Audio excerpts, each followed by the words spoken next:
আগামীকাল নবান্ন অভিযানের ডাক দেওয়া হয়েছে পশ্চিমবঙ্গে ছাত্র সমাজ এবং সংগ্রামী যৌথ মঞ্চ।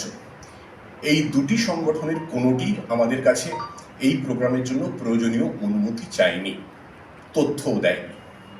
আমাদের সাংবাদিক সম্মেলনের পরে, যখন সাংবাদিক সম্মেলন শেষ হয়, তারপরে আমরা দুটি মেল পেয়েছি।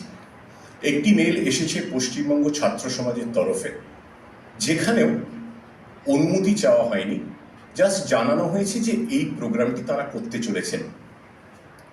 ইট was an intimation, not a formal request seeking permission to conduct the programme.